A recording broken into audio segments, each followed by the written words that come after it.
Rookie here. It's the Pat and JT podcast. Pat and JT podcast. Man, that was a close one. Can you hear me?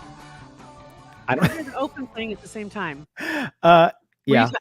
I was talking. Yeah. Over it? Right. Like literally Like 10 seconds before we went on here, you were just gone. Like it disappeared because everything froze. And I was like, okay, it's been sitting. It said 32. Oh, now my face is not. Oh my God, I can't watch myself because my face isn't speaking at the same pace. Oh yeah. Oh my God. Anyway, I can't even. Here, I'll just do this. I'll just put this up the whole time. There you go. Now you have to worry about it. I'm gonna leave and come back. Okay. Okay. Here we go again. So I'm doing it live. Here we go. Okay. Woohoo! And boom. Oh my gosh, that's hilarious. Hey everybody, thanks for watching this train wreck.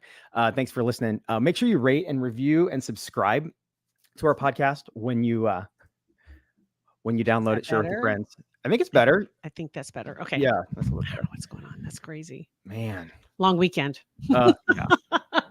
I gotta say, I feel bad for everyone that was affected by basically everybody was kind of on some level affected, but I feel almost guilty because our power didn't go off at all, and we didn't have hardly any branches. Our neighbors all did, and nobody in our neighborhood lost power. It was just amazing the pockets of the city that there were so many people, 220,000 people next day that didn't have power. 220,000 customers, Pat. Yeah, that's just houses or crazy. Businesses. I just feel so bad with the heat. I just feel so terrible for people that don't have power still. People in office don't have power. Literally, and one of the guys talked to him on Friday, and they didn't have power. They had it on Facebook yesterday that they got power back in the afternoon. So they'd been without power. Their freezer or the refrigerator, everything was gone. That was done in the refrigerator. The freezer, they were moving some stuff on Friday because it was still cold, but it wasn't frozen anymore. And they lost cell service for like a day and a half too at home. And so they would have to go somewhere else. So they'd go to work or, go sit at a library or go to the coffee shop to do. Yeah, it's just, and it's crazy. Like you said, the different pockets. My immediate area, no, we didn't lose power. We had some pretty massive tree stuff going on. Neighbors did. I had my own deals to deal with, but it's like, it's nothing comparatively. It was nothing that I couldn't have left, in the meantime, and I could get it when I get it. I felt bad too for the people that, went off to go dump stuff at the different city sites. And we talked about this last week. They needed more than 6 for 200,000 people or homes. Yes. Oh my God. Our neighborhood, I think I mentioned this last week, turned one of the cul-de-sac area thingies into a place where people can bring all their trees. They had to close it on late mid-afternoon on Saturday because it was full. The whole, like the people couldn't have gotten out of the cul-de-sac if they didn't. I don't understand why they didn't use and I know hindsight, I get it, but there's got to be a short plan, right? A short list of things, emergency things that happen, that every time something like this happens, it gets added onto the list of, okay, here's what not to do if this happens again. But you think about even when we have had tornadoes or when we have blizzards where they take the snow would be where they take the branches. Yeah. It's like, what about these, mall parking lots? What about, Oakview, half the mall's closed. So, it's like, no, and not meaning to offend anybody, but they had to close, I think 2, I know for sure 1 of the dump sites because it was full. Yeah. I wonder if they just didn't anticipate it. They could have opened up on day 3, another one, right? Maybe they just didn't anticipate it was going to be that bad. I don't understand. Was it day 1 and even day 3 there, people are still talking about waiting in line for 3 hours, 4 hours. Yeah. Yeah, I don't know. It's rough, and I feel just so bad for the people that don't have power and that maybe they don't have power and then also can't go to a hotel for whatever reason. Well, I did see 2 or 3 places that were serving food, like 3 meals a day. They were setting up in Papillion, set up in La Vista. Same emergency crew that came in for the tornado in Elkhorn. The people from Kearney, they came back and they were set up. And they had tons of volunteers. A lot of kids were volunteering, a lot of high school students. So they were feeding people like crazy. So you didn't have to worry about that, about buying food, because Lord knows going through a drive-through 3 times a day is not cheap, which is crazy in and of itself. So that had to kind of help a little bit too, but maybe just time for some laughs. Okay. I'm down for that. Where are we going to find those? Where am I going to find those? Let me see. What do I got? What do I got? First off, I did want to make mention of this because we didn't mention it last week. Missed an opportunity because I think the last time we were on, was it Thursday or was it Friday? Friday. We did do Friday, right? Yep. So that was on the 2nd. August 1st, we didn't do one. We didn't have a podcast. August 1st was the anniversary of the birth of MTV. 8/1/81. Oh, wow. Was when MTV started. 8/1/81. Yeah. Interesting.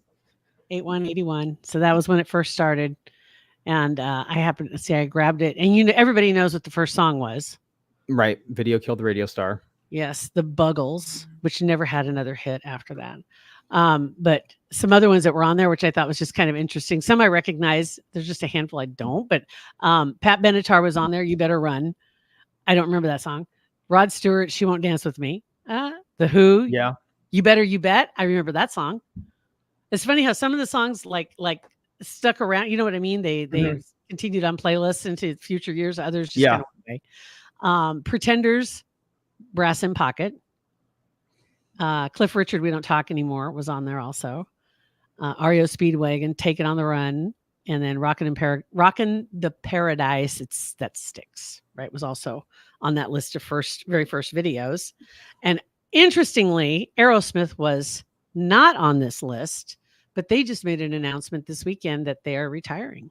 Yeah, I heard that. I know if I thought maybe they'd already retired. I don't follow. They were coming to Omaha soon. They've had a final tour. They've had like 3 final tours. This is it. Catch them while you can, and then they come back. They're just being kind. That's all. Yes. Isn't Cher still doing her final tour? I think so. Yeah. Probably. But anyway, Aerosmith making the announcement because they finally are at that point where they can't go on anymore because I can't say his name. Steven Tyler, his voice. He's tried to recover his voice, and they're just at that point where it's not going to be able to sustain. Yeah. So they just decided to retire, which is sad. So they've been around. They had a good run. I'd say they had a good run. I'd say they'd had an above average run. I'll go for that too. Yeah. And then let's see what else I can segue that right into another good run. Jimmy Carter's getting ready to celebrate his 100th birthday. Still out building houses too for Habitat for Humanity. They'll get him out there. He does. His birthday, I think, is October 1st, but they're having a big old party in Atlanta. That would be right, Georgia. Yeah. September 17th. So they just put out the information now. So fingers crossed. Everything holds together. Hold on, little buddy. But they got a huge group. I mean, like they've got like Eric Church is going to be there. Maren Morris is going to be there. They've got a whole list of every kind of music you can imagine, though, that are going to be out there having this big old party. So Delta Airlines is paying for it. So yay, Delta. Good for you. So there's that. So what else is going on? Not a ton. Olympic stuff. Olympic stuff. Anything? I mean, just the basic random stuff. I'm super into. So I heard about this show on Netflix called, I think it's Sprint or something like that. It's like a documentary behind the fastest people on the planet. And they're the ones that are running in the Olympics right now. And we watched just like the first, 15, 20 minutes of it, and then got distracted by the Olympics and the sprinting. And I'm just obsessed with sprinting now. Not personally sprinting, but here's my question. And Beth and I was going to Google it, but I'll just ask you. That's close enough. Okay. Oh my God. I better hold on. Go ahead. So wouldn't you think these women and men, but I'm speaking specifically about the women, are just like lightning bolts? They're so quick. They're like built like brick shit houses. They are just rock solid, quick darts, bullets. But then they have like what looks like 10 pounds of hair, like dangling down and humongous. And I would think that would weigh them down. I would think there would be drag. I would think something. Yes. Yeah. I mean, because they're moving so fast. I would think you'd want everything just slicked back. Yes. And tight, like, and nothing. Yeah. Yeah. Because these races come down to 100th of a second at some point. One of them came down to, I think, 200th of a second. And I would think dropping 4 pounds of hair and banging around, and also the big, huge chains on your neck, like drop all that stuff and you might pick up 100th of a second. See, this is what the chunky patient says when they wear a sweater to the office and they have to get weighed at the doctor. Let me take my sweater off because but if you're in shape, you don't care if you take your sweater off. Yeah. Because you don't care if it's an extra pound or two because you got room to play. Oh, I am the guy that they had to tell me I can't take my pants off in the lobby or wherever that triage area is. Yes. Where can I prep for the scale? Please. Can I have a gown? Shoes go off. Jacket goes off if I have one. And keys out of your pocket. Yep. Everything out of my pocket. Wallet out. Phone out. Key. Yep. All that. But yep. I think the same thing though too. Like Sha'Carri, what's her name? Sha'Carri. She's fast. I like watching her. Sha'Carri Richardson. Yeah. And I watched too. I like the relays team. Oh my God. The one girl, I thought she had just a rocket attached. I mean, just like all of a sudden. Out of nowhere, just flew by everybody. Nitrous booster. But it worries me when I see their nails. I know. That are so long and pointy. I know. Fall wrong. If you fall wrong, or if you like, sometimes when you get like something scratches you or a fly, you like that real quick. You would think that'd be so dangerous. And that's why we're not sprinters. We just I know. Well, there's a million reasons why we're not sprinters. But it was funny because after one of them got done, and it's like they weren't even breathing hard at all. And I breathe harder than that, literally getting up to get a Diet Pepsi and then coming back and sit down and going, oh man, that was tough. Whew. Nice to sit back down. Yeah. Whew. And then we're sitting there on the couch going, calling those people lazy if they get fourth. No, agree. I do have to ask though. I'm sure the pole vaulting got your attention. Oh, it did. It sure did. They had an interview with that guy, the poor guy, and he didn't say anything. Like he was just like, well, that's, and you just train so hard and you do the best you can. And it's like, you can't not mention what just happened. Dude, it's the elephant literally in the room. You've got to talk about that. You do know it's on slow-mo all over social media, right? Yes. Right. And it's not going to go away ever. Embrace it.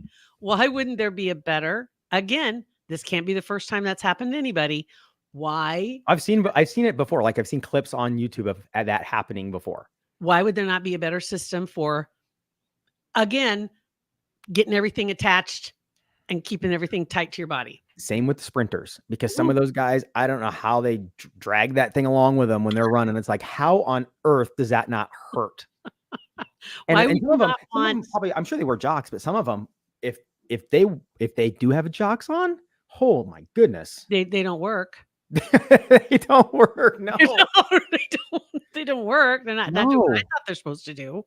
And for him, right when you see that happen, you're just like, why is there not a better system? And in the rodeo, don't they like pinch the bulls thingies to make them buck and run faster? Is that a myth? That's a myth. That'd be foolish. I was gonna say, if they did that to sprinters, holy cow, man, you'd get an extra half a second out of them, I'm sure. That's what they should consider. Right before the gun goes off, just cinch it up and go. Yep. All right, so let me think here. Where are we going to go from that? I don't know. So are the Olympics over with? No, I think they wrap this coming weekend sometime. Okay. Yeah. I didn't know. There was other things going on, right? Everybody had other stuff going on this weekend for sure. So I do have two more stories, super short. Let me grab this. Where am I at? There we go. Because I have to have a Meghan Markle story that goes in here. And we do have a little Meghan Markle update. Where is she at? Oh, there you go. So there's a big party at the Hamptons last week, and the New York Post had pictures, whole 9 yards, and also a headline. Headline says, celebs avoid photos with Meghan Markle at Hampton Summit. So there's pictures of all kinds, like Reese Witherspoon, Gwyneth Paltrow, Diane Sawyer. None of those had a picture taken with Meghan. It's like, she is like, what is that you drop like a dropper of dish soap? You ever seen that when you have remember when you were a kid and you had that little science project with a bowl of water and put pepper on the top, and then you drop a little drop of dish soap and all the pepper goes. I don't remember that. I don't remember that. That's her. When she walks into a party. Meghan is dish soap, and that's going to be our title of the podcast. See, she walks in and all the pictures she had were with just I don't know people that were there, but not any of those other names, plus a lot of other names that were at this party. So that was the headline that the New York Post thought was appropriate. So we'll roll with that. Okay. And then the last couple of things that I had, this was a good one. Ben Affleck. Oh, there was a picture. Did you see him with the mohawk? Yeah. This poor guy. You remember the picture of him where he's standing outside? I don't know what place it is. He's just leaning. He's not leaning back, but his head's back. He's got a cigarette in his right hand down by his hip, and he's exhaling. Yes, that's like one of my favorite memes. Like, oh my God, somebody just make it stop. Basically, that's what I feel like his whole life is right now, because the divorce is going through. There's been insiders talking about the divorce and what may have prompted this. It wasn't what they expected it to be. They still, absolutely were infatuated with each other, but it's not enough to carry through with all the other baggage that both have accumulated in the last 20 years since they broke up the first time. I'm still sticking to, I think a lot of it has to do with stuff that came out around P. Diddy. Interesting that you say that. There was a podcast, and it was with Suge Knight, the prison podcast. Have you heard about this? I'm not. One of the things that he mentioned in it was that he believes the reason why the divorce is happening and why it happened, it's seemingly just like, boom, they're getting divorced. Like there are rumors, and then all of a sudden this is it, is that during those raids of Diddy's residences, that more than a few things were found that either implicated J-Lo or they were things that she would not have wanted Ben Affleck to see. Mm-hmm. Yeah, because it was shortly, like a week or even less after that news broke that they announced that they were splitting up. Mm-hmm. Yep. So Suge was talking about old Suge. We're buddies, but yeah, the prison podcast. If you want to listen to something interesting, I just Googled him because I legit thought he was dead. But he's not. In the 90s? Yeah. I thought he was dead. But he's not. Because you follow rap music so closely. Well, he's West Coast. I'm East Coast. You know that. Or whatever. I don't know. You know that. Yeah, that's I don't good. know. I don't know that. I don't. You kind of do. Okay, that's all right. That's all right. Anyway, then the other thing that I had, which I'm just going to throw out there because coming up this week, August 9th, this Friday, there's a movie opening called Trap. Okay. And it's an M. Night Shyamalan. Is that how you say that? I get tired of the fact that I can't pronounce that name. It annoys the snot out of me that I can't. Shyamalan. M. Night. Right? But it's one of his movies. It's called Trap. And it's basically, he sold the idea of the movie by saying, what if Silence of the Lambs happened at a Taylor Swift concert? Oh, like what part? Like, but part of it? It's based on a true story. So I don't want to give away a whole lot about it. I'm on the pronouncer here on Google. Hold on. Oh, Shyamalan? Shyamalan? M. Night Shyamalan. That's what the AI voice says. Shyamalan. Okay, thank you.